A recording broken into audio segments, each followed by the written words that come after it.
La parole est à Monsieur Gérard Charras.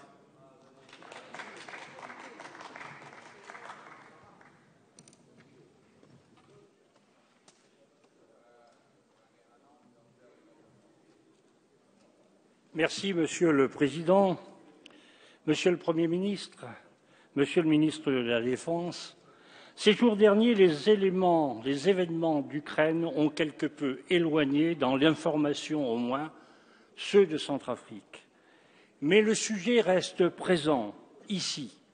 Présent puisqu'en application de l'alinéa 3 de l'article 35 de la Constitution, le gouvernement soumet la prolongation de la décision de Monsieur le Président de la République de faire intervenir les forces armées à l'étranger à l'autorisation du Parlement.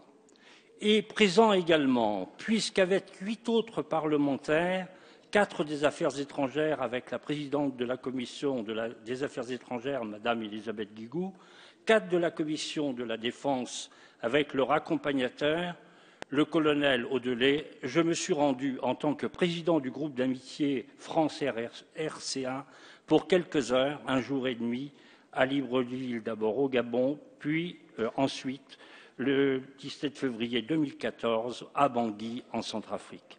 Présent enfin, car nous avons commencé dans cet hémicycle à attirer l'attention sur la situation RCA le 28 mai 2013, en ce qui concerne le groupe radical de gauche et apparenté, puis de nouveau le 9 octobre 2013, le 11 décembre 2013 et le 15 janvier dernier.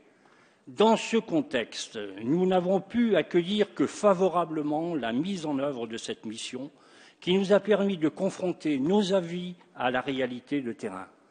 Nos avis, nous les tirons des comptes rendus qui nous sont donnés par la presse, mais aussi pour de nombreux parlementaires dont je suis de contact fréquent avec des responsables politiques et des citoyens du pays.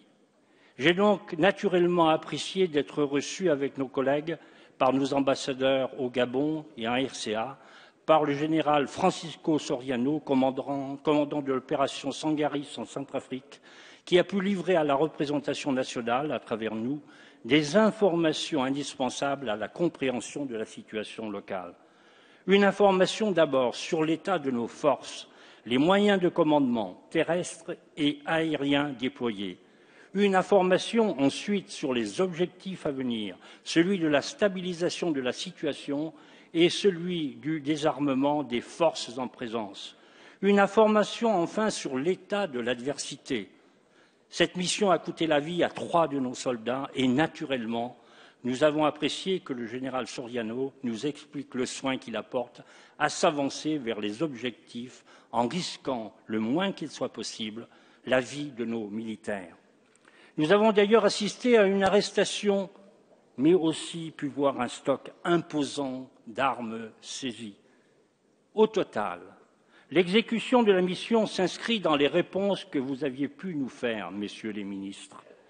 Renouer sur ce sol avec une sécurité minimale en tentant d'arrêter la spirale des crimes, mettre fin à une dérive confessionnelle qui est source de violence, permettre le retour des humanitaires, des structures étatiques de base, monter en puissance de la mission internationale de soutien à la Centrafrique, la MISCA, qui, même si elle date de septembre 2013, a des objectifs identiques et qui continue d'être juste lorsqu'on va voir sur le terrain la situation. Au surplus de cette rencontre, nous sommes aussi allés dans le plus grand camp de déplacés de Bangui, le camp Mpoko, qui est, je veux le préciser, un camp parmi les 55 répertoriés par l'UNICEF dans la capitale centrafricaine. Ce camp focalise l'attention parce qu'il est gigantesque. Songez que les premiers déplacés sont arrivés le 5 décembre, jour de l'offensive des missiles d'autodéfense chrétienne, les anti-Balaka. Aujourd'hui, ce sont plus de 100 000 personnes qui sont massées au bord des pistes de l'aéroport Mpoko dans une situation de chaos. Nous avons aussi rencontré l'administration locale, la présidente Catherine Samba-Panza et son Premier ministre, ainsi que plusieurs ministres et le président du Conseil national de transition. Nous avons donc eu un autre récit de la situation, celui d'une guerre civile, d'un pays déchiré par le conflit, lequel installe une blessure profonde et durable entre des populations, des ethnies, qui avaient jusque-là trouvé les moyens de travailler et de vivre ensemble. Enfin, il nous a été donné de rencontrer les ONG françaises qui ont complété ces récits de leur expérience de terrain, ainsi que le chef de bureau intégré des Nations unies pour la consolidation de la paix en République centrafricaine, le général Gaye, puis le général Michel Mokoko, commandant la mission internationale de soutien à la Centrafrique sous conduite africaine, la MISCA. Nous avons aussi rencontré les autorités religieuses. Cela dit, mon premier mot va naturellement à nos 3 soldats décédés, le deuxième à nos forces présentes et actives sur le terrain, qui, du soldat au commandant, ont une haute conscience de leur mission et du rôle de la France en République centrafricaine. Le troisième aux ONG françaises qui font un travail considérable et le quatrième à nos concitoyens qui, malgré le chaos, ont choisi de rester à Bangui. La prolongation de la mission s'impose évidemment. La situation n'est pas stabilisée, loin s'en faut. La guerre civile rôde et avec son cortège d'outrances et les risques sécuritaires, sanitaires d'une population qui, sans État et sans argent, serait livrée à elle-même, mais surtout à ses éléments les plus extrémistes. Au-delà, ce climat de haine communautaire se développe au cœur d'une région de conflit. Doba, le Darfour, l'Ituri, les enclaves, dans un pays convoité pour ses richesses et que la porosité des frontières a transformé en refuge. Mais surtout, Monsieur le Premier ministre, c'est un territoire stratégique. Il le fut pour la France, dans un projet stoppé en 1898. Pour les mêmes raisons, ce territoire est stratégique aujourd'hui pour des groupes terroristes. La fermeture de l'arc de cercle formé par les Chebab, AQMI et Boko Haram de l'océan Indien à l'Atlantique.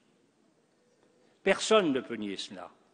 Personne ne peut nier non plus que cette éventualité n'est pas uniquement une menace pour la France. Elle l'est pour l'Europe entière. Voilà pourquoi j'avais, dans cet hémicycle, appelé l'Europe à adosser à la France des forces complémentaires.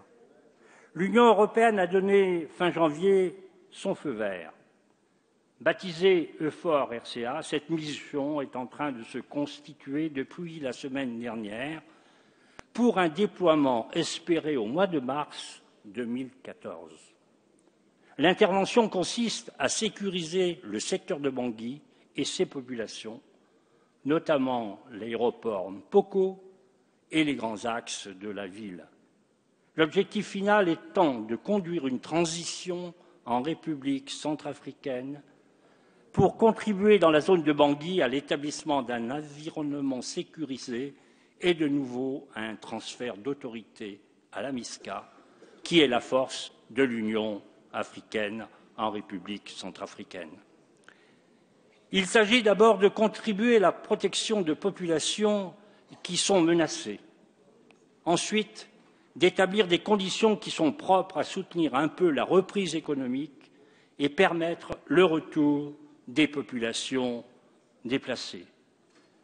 Cet appel qui a été entendu par l'Union européenne doit se concrétiser rapidement et sans doute être renforcé. Il s'adresse aussi aux pays voisins qui ont intérêt à voir stabiliser cette région de l'Afrique. Je veux enfin saluer le travail qui a été fait. Chacun dans son rôle. Vous avez, messieurs les ministres, monsieur le Premier ministre, après la décision du président de la République, su faire que la France tienne son rôle devant les nations. Les difficultés que nous rencontrons encore aujourd'hui sont certes importantes. Elles étaient attendues. Nous l'avons dit. Nous devons persister dans une voie de justice, pas seuls cependant. Et c'est dans cette voie-là, avec l'Union européenne, avec les Nations unies, avec les États africains, que notre soutien vous est acquis, messieurs les ministres, monsieur le Premier ministre. Je vous remercie. Merci, monsieur Charasse.